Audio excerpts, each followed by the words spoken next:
Hello everyone.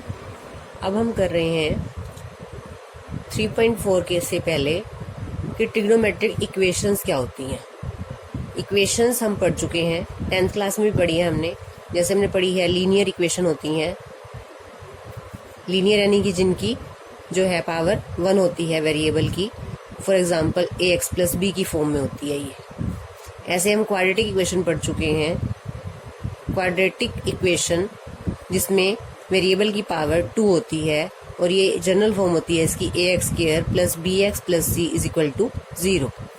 Equation में क्या होता है, इक्वल का साइन होना चाहिए, कोई वेरिएबल होना चाहिए और वहाँ से हम अगर सॉल्यूशन निकालना चाहें इक्वेशन का, इट मीन्स है कि हमें उस वेरिएबल की वैल्यू निकालनी है। जैसे इसमें ax plus b is equal to 0 है। अगर हमें इस इक्वेशन का सॉल्यूशन निकालना है that is equal to x is equal to minus b by a।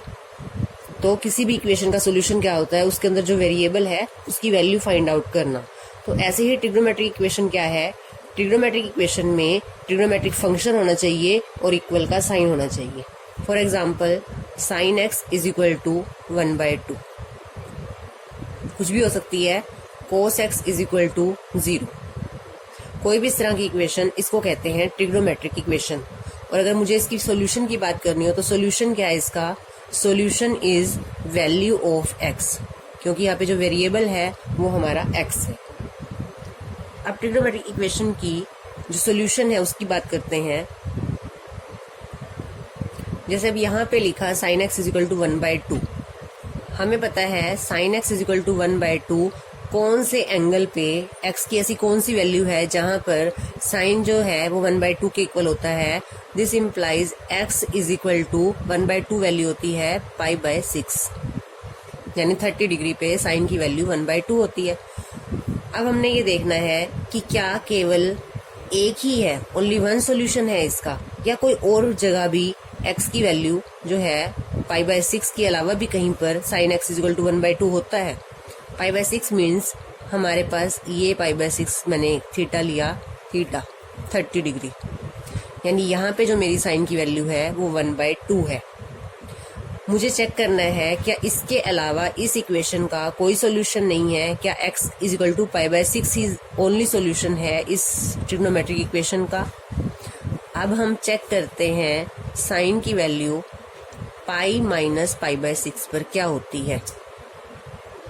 Pi minus π/6 sine pi minus theta क्या होता है, साइन थीटा, यानी कि साइन π/6। ये दोनों इक्वल होते हैं, पाई से no change. Pi minus theta second quadrant में, सेकंड में साइन पॉजिटिव, तो साइन π/6 के इक्वल आ जाए और साइन π/6 की वैल्यू क्या होगी 1/2।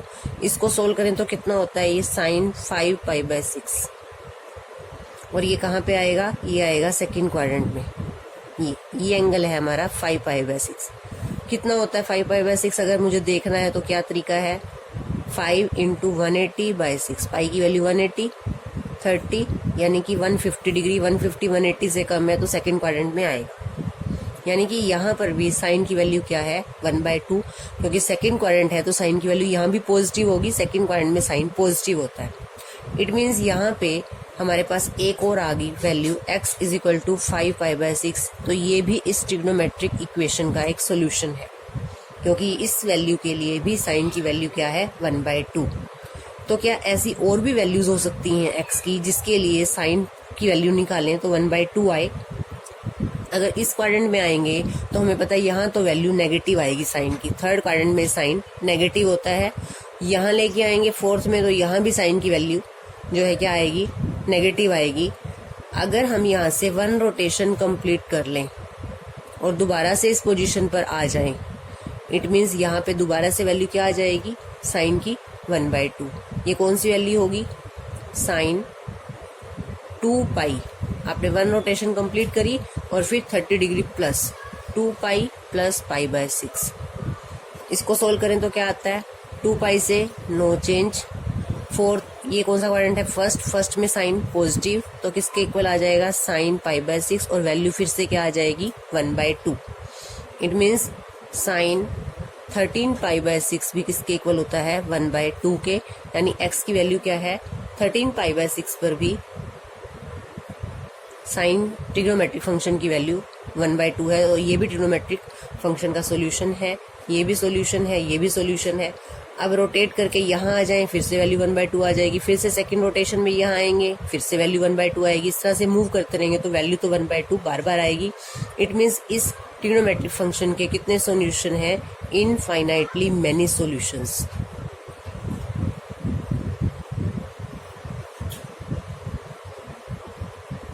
अब हम बात करते हैं ट्रिग्नोमेट्रिक इक्वेशन के दो टाइप के सॉल्यूशन है, एक प्रिंसिपल सॉल्यूशन, एक जनरल सॉल्यूशन। पहले प्रिंसिपल सॉल्यूशन को देखते हैं। अगर मैं x को रिस्ट्रिक्ट कर दूं 0 से 2π तक, 2π का मतलब क्या हुआ कि 1 रोटेशन, हमने अपनी इनिशियल साइड को रोटेट एक रोटेशन तक करना है, सेकंड रोटेशन पर नहीं लेके जाना। तो जो हमने अभी जो एग्जांपल लिया था sin x = 1/2, इस इक्वेशन के कितने सॉल्यूशन हमें यहाँ पे मिलते हैं एक रोटेशन में, कि आपने रे को एक बार रोटेट करके लाना है। तो यहाँ पर sin x की वैल्यू हमें 1/2 मिली थी, एक यहाँ पर 5π/6 पर और π/6 पर।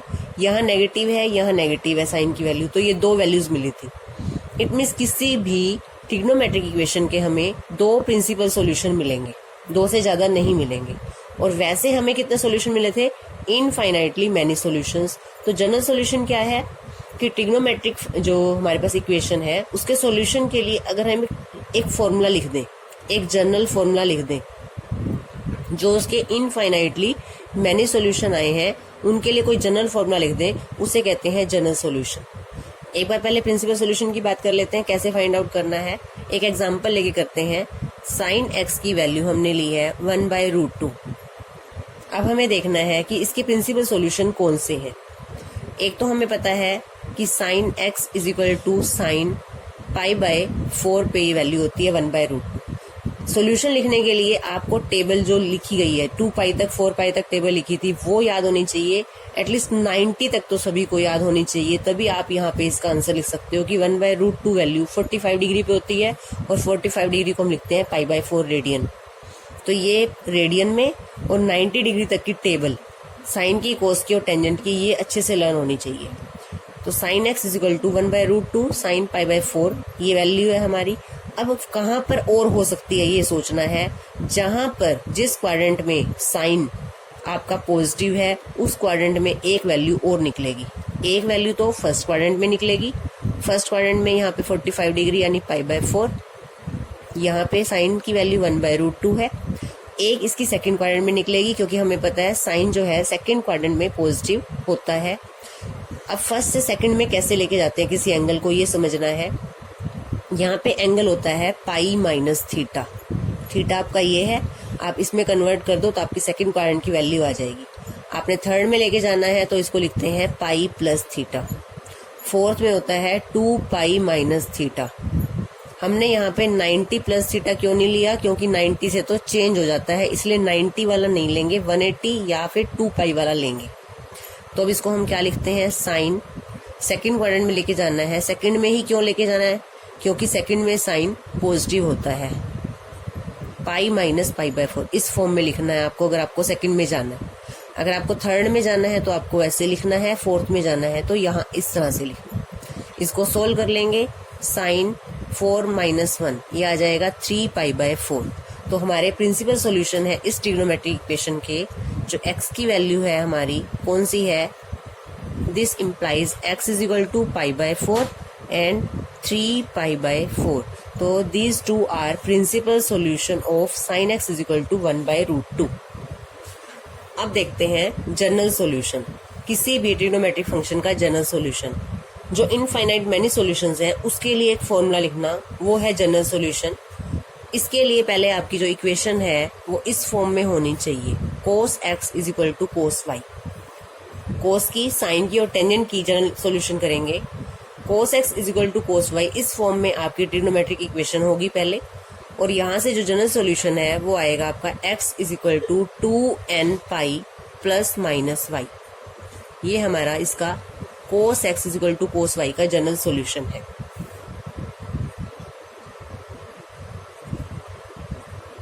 ये कैसे आता है एक बार करके देखते हैं इसको। हमारे पास है cos x = cos y, इसको इधर ले आएंगे, cos x - cos y = 0। हमें इसका फॉर्मूला आता है cos x - cos y का -2 sine x plus y by two into sine x minus y by two is equal to 0। -2 को यहाँ से ले जाएंगे, बाय में हो जाएगा ये, तो ये आ जाएगा sine x plus y by two into sine x minus y by two is equal to 0 by -2, और वो किसके इक्वल होता है, 0 के। अब दो नंबर की मल्टीप्लीकेशन 0 है, इट मीन्स या तो क्या आएगा sine x plus y by two is equal to 0, और या फिर हम लिख लेते हैं sine x minus y by two is equal to 0। यहाँ से अब हमने x की वैल्यू निकालनी है, क्योंकि हमारा जो इक्वेशन का सॉल्यूशन होता है वो क्या है, x की वैल्यू। अब sine x plus y is equal to 0, हमने फॉर्मूला क्या किया था, sine x is equal to 0, this implies x is equal to क्या होता है हमारा n पाई। तो यहां से क्या आ जाएगा हमारा x plus y by two is equal to n pi. Sine x is equal to 0, then x is equal to n pi. x plus y is equal to, ये इधर आके मल्टीप्लाई हो जाएगा 2n पाई। यहाँ से हमें x निकालना है 2n पाई माइनस वाई। ऐसे इधर सोल्व करते हैं, जब साइन x 0 के इक्वल होता है तो हमारा फॉर्मूला है x is equal to n pi. तो यहाँ से आएगा x minus y by two is equal to n pi, x minus y is equal to 2n pi, x is equal to 2n pi plus y. अगर इन दोनों को combine करें, combine करके क्या बनेगी x की वैल्यू, मुझे ये भी लेनी है और ये भी लेनी है। This implies x is equal to 2n pi, दोनों में है, यहाँ माइनस वाई है या प्लस वाई है, तो क्या बन जाएगा plus minus y. This is the general solution of equation cos x is equal to cos y। इसी तरह से आपने याद करने हैं साइन का और टेंजेंट का। If sine x is equal to sine y, इस इक्वेशन का जनरल सॉल्यूशन है x is equal to n pi plus -1 की पावर n इंटू वाई। ये हमारा sine x is equal to sine y का है फॉर्मूला। और जो दूसरा है tangent x is equal to tangent y, this implies x is equal to n pi plus y।